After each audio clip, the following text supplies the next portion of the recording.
basically a good fiction film is a documentary on authentic moments of actors. That could be a definition, no? What is this thing called authenticity? Does it exist? Is it something abstract? How do we get authentic moments into the camera? What is the need we have to reach authenticity? Why is this more interesting than, for example, the stage things? You know, I mean, I can answer all kind of questions. And maybe we start with, I don't know, how many of you have seen War Photographer? Okay, so that's probably not a bad film to start.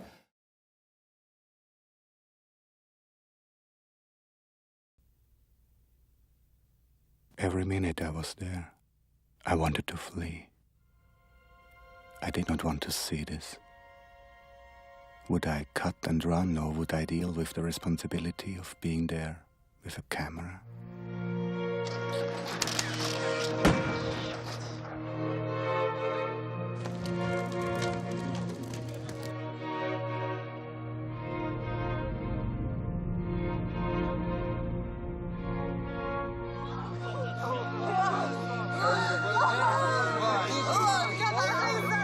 In one of the world's countless crisis areas, surrounded by suffering, death, violence, and chaos, photographer James Nachtwey searches for the picture he thinks he can publish.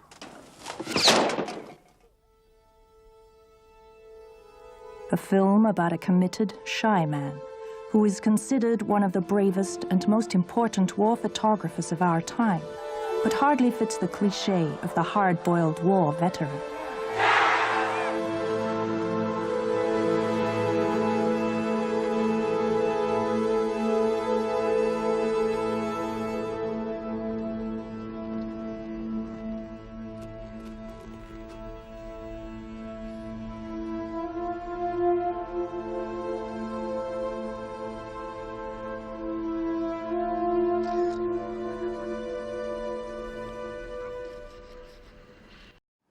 So, I mean, when I did War Photographer, I was buying a magazine which is featuring, or at least was at the time, still featuring these huge things on with photography, like 8 double pages of full-frame photography. And I was in an airplane going to the Chicago Latino Film Festival, which is strange that there is a Latino film festival in Chicago, but there was, with my first feature about Cuba.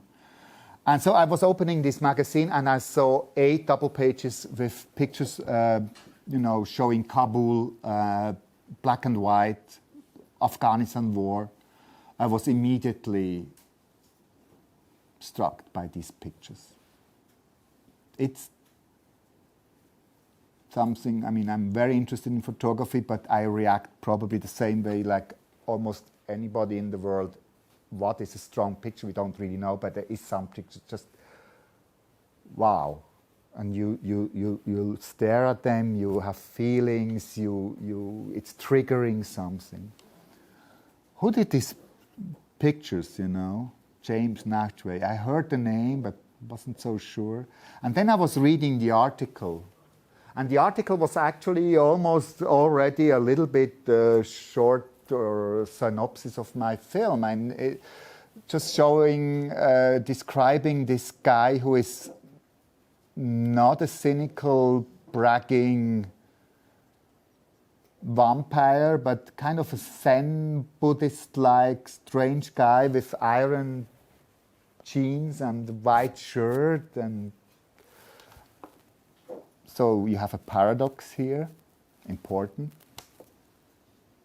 Paradoxes are a way of making us triggering thinking. It's actually a form of conflict. Conflict is the gasoline of every drama. Paradoxes are important.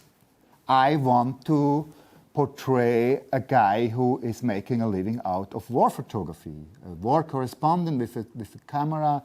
He seems to be famous. I didn't know him so well, but he seems to be shy. He seems to be very special. I can't just surround this guy with a normal film crew. I destroy his work. So that's why, I think I don't have to go in too much into these tiny video cameras being attached to the photo still camera. You all know, you've read about it. I mean, it's obviously the basic idea in war photography. And it's not a technical schnick-schnack or something nice to have. It's essential for the film. It's the basic idea of this film. And this was all happening in this very airplane. I keep the notes of this first epiphany. And then that's happening actually a lot when I work. So I'm very euphoric, I have to sit down, wow, this is my next film. And then it comes to the realization of reality, like this guy didn't answer for 3 months. All my faxes, that was before emails. Me speaking on his answering machine, and you can't delete this stuff, no? I mean, what's delivered there, it's recorded, so like pounding hard. No answer. Now I know him well, we are friends. I mean, he protects himself, he knows the power of the lens, he's very shy, he hates being filmed, blah, blah, blah. He was the most difficult protagonist, and it became really bad. I needed 4 months just to meet him, and actually he just wanted to tell me politely that it's not possible to do a film on him. But I had the idea with the tiny micro cameras, which didn't make him saying, oh yeah, let's have a beer, great, wow, yes, when can we start? Not at all. But at least it led to the contract, let's give it a try, but if you destroy one of my pictures, of my images, of my photo stills, you're out. That was the contract I had with Mr. Nachtwey. Having raised all this subsidy money, that was a kind of a brutal thing. I could only risk it being my own producer. No normal producer would have produced war photography, I'm telling you. No insurance possible in war zones. It's excluded in every insurance company. And the protagonist who signed the contracts 2 weeks before the Oscars. I mean, our Oscars where we went together. I mean, when the film was more than finished. That's when he finally signed the contract. I wouldn't recommend to do this kamikaze style in filmmaking to everybody, but this is the way I make my breakthrough. So maybe you want to take a risk, maybe not. It's up to you. I mean, I really risked a lot. When is the point that you think he trusts you? Well, maybe now, after 18 years, a little bit more. Now he trusts me. But I'm not kidding. He didn't trust me throughout the whole production. That was a very one-sided love, a horrible marriage. I mean, no, it was, there was some situations when we were almost fighting physically. He was horrified by the fact that he's being followed by a still. Even though with the micro cameras, that meant that we kept the distance, it was too close for him. Horrified. Also the fact just that I wanted to know what's next. When maybe are you going to Ramallah? He never told me. For example, when the second Intifada was breaking out, I was just shooting another TV documentary in India. I learned about that. I called a friend of mine in Tel Aviv. She's a film producer, asked her, well, where are the journalists normally? They are in East Jerusalem in the American Colony Hotel. I just called them. Is there Mr. Nachtwey there? Yes, he is. I went there without talking to him. And then you find him in the middle of the violence. I mean, that's the easy part. Then you go just where it's the most horrible fighting, and then there he is. That's for sure. So no, I'm not exaggerating here. It's not. I'm making not up stories which I believe later on myself. It's really the way he was expecting me to be and to work, like he did expect that from me. You have to be stubborn. And actually, he learned that from me, that I learned it from him. I mean, it was like, he's stubborn, I was stubborn. After 4 days, or 5 days in Kosovo, he lied to us, to me and Peter, my cinematographer, So to get rid of us, he told us I have to go somewhere. And I learned later on, looking at his photographs, that he continued to work there. I can speak like that now publicly because he told me I made it difficult for you because it was difficult for me. That was the biggest thing he ever told me, and it's true. So sometimes our protagonists, the best ones, are the most difficult ones. The most horrible ones are the ones who are opening their doors for you, going to the hairdresser, cleaning up everything before you're coming, and then saying, is it okay if I do stuff like that, and you're lost. You can just forget about it. And of course you have to show depends even your maybe rough cut or at least a final cut to your protagonist. In his case, it was a little bit more than that because it was 21 minutes or 25 even of his photographs are being featured in the film. So we were also having to make a decision about what kind of photos we are showing. I was supposed to fly to New York for that. And the date I can still remember, it was September 12, 2001. That was my ticket to New York to make the photo decisions. That was September 11, the day before. I made it a little bit complicated. And we finally did the editing of war photographs on candlelight in his loft because it was no more electricity, and there was the stench again of war around us because his loft was, south from Manhattan, very close to the towers. It was interesting. All of a sudden, war came to his home. Yes, of course, there is a right of everybody actually on his own image. This is not an international law, but you see it in a lot of countries, the right of your own image. So even if you have a contract, people can still intervene. He didn't want anything to be deleted, but he wanted something a little bit added, which is the famine scene, the sequence in the film. He thought it was shorter, and he wanted this to explain a little bit longer that pictures of starving people are being most of the time being shot in feeding centers. So that's not, because people always feel, so there's these poor starving people, crawling around in these regions. I mean, it's also very naive. They don't know a lot about how this really works. And then there's the photographers coming and just taking a picture and walking away and letting them starve. This is, of course, bullshit. But you have to tell people that this is bullshit. It's just not being done that way. Why should it, It's not how actually famines look. It's not the phenomenon. So he wanted to add there like half a minute, and I happily did. I have no problem with that. That's it. He cried. Yeah. Well, after, I tell you, it was difficult, this whole production. I had to send my assistant. I was sending my assistant out of the room. We were just sitting there. We cried both. Yeah, it was big. And he began a little bit to trust me a little bit more then from that. Yeah. So, don't feel when I'm telling you these stories, again, I'm doing quite an extreme work. I tell you now, this protagonist was so difficult, but it's probably, I try to encourage you, it's mechanism you can learn for all protagonists, and not all of them are as difficult. And again, you have this paradox, because he might have been difficult to me and my cinematographer Peter Indegand,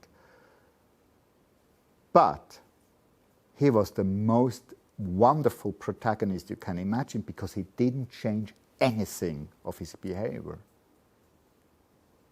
He is just himself. And that's a wonderful gift.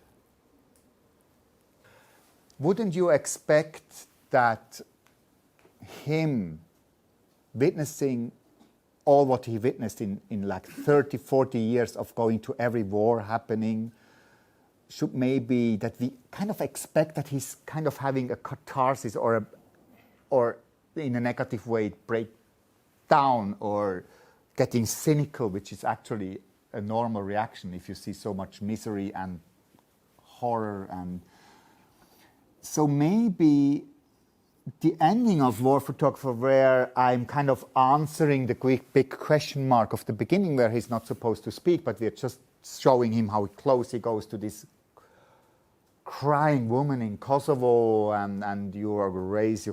How can you do that? You should, comfort this woman. Don't just hold your camera in front of her face.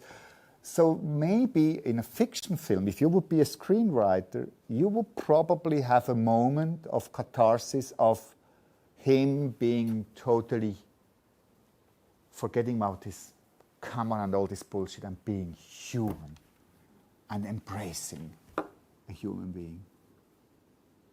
And he can't. He's still the same. It's a documentary. It's him. And he's okay. And he's a nice human and he has friends, but he is a sociopath. He could be a criminal with these characteristics of his psychology. I know it because I worked with him. He doesn't really give so much attention to other people. He canalizes everything into his pictures. All his emotions, all his love for other humans go into his pictures, but then he can be really... So it's not just that he's not speaking at the beginning of War Photographer. I also have another scene in the beginning of War Photographer. It's these guys in Germany at the Stern magazine talking about this kind of pictures. Oh, that looks great, this pile of corpses here. We should do a double page maybe. So when I do that in the editing room, I'm actually doing the same. I'm just constructing a conflict within you as the audience. I show him in the field, being committed, being authentic, and I'm showing these cynical guys, and what do you have is a conflict. But it's not the conflict everybody was expecting me to portray in War Photographer, like this is another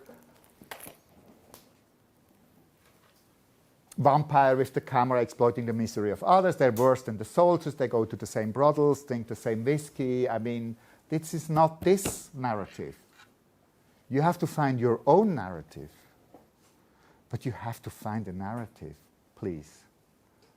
Otherwise, if you just feel like going out with your tiny cameras, following somehow reality, running behind reality, which leads most of the time that you're filming the backs of your people, and then spending a lot of months in the editing room, it might be successful if you're very, very lucky with what's happening in front of your camera. It might be a masterpiece, but most of the time it doesn't really work. So you have to find, you have to be aware also, what is my drama? Is it a drama which is happening in front of the camera, like an inner drama, you could say? Like it's happening within the protagonist. I just don't disturb them. I don't intervene. This leads sometimes to discussions among us documentary filmmakers. That means, what does it mean? Violence in a family. Family father slapping his daughter in the face. Great scene. Oh, wow, I got it. And was the focus? Yeah, it was correct. Nice. Or do you intervene? What do you do? Most of the times it's okay, because if your topic is violence in a family, you shouldn't intervene from the beginning and be the good, otherwise you don't reach any audience making a point that maybe the system of poverty leads to violence or whatever, you have to be...